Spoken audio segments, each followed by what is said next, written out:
आज इतर महत्त्वाच्या 50 घडामोडींचा आढावा सुपरफास्ट।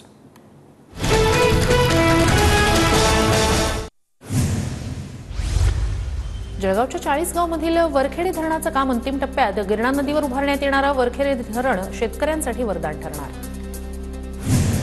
रत्नागिरीमधील हरचेरी धरणाची उंची वाढवण्याच्या कामाला वेग। 2.97 दशलक्ष घनमीटर पाणी साठवण्याची धरणाची क्षमता उंची वाढवल्यानं जूनच्या अखेरीपर्यंत रत्नागिरी शहराला पाणी मिळणार।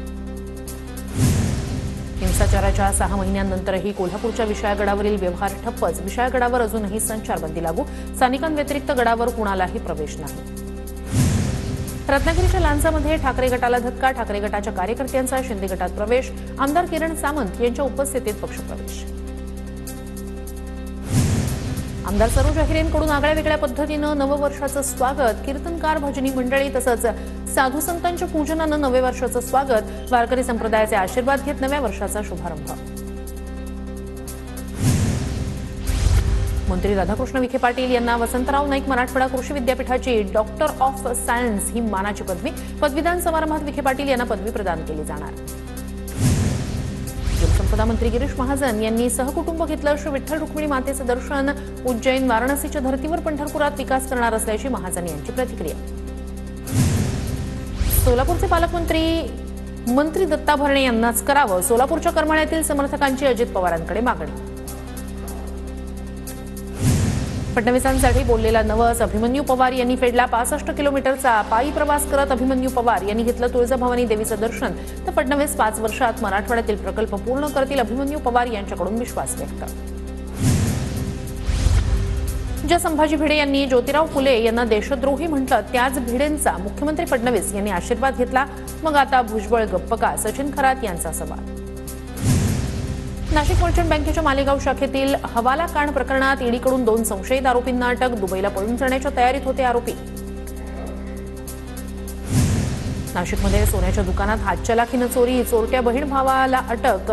चोरट्यांनी दुकानातून 2.49 लाख रुपयांच्या सोन्याच्या बांगड्या चोरल्या।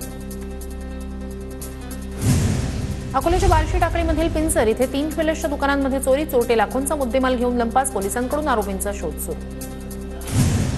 आयफोनची खरेदी करण्यासाठी घरफोडी। नागपुरातील घटना। अल्पवयीन आरोपी ताब्यात। 45,000चा मुद्देमाल जप्त।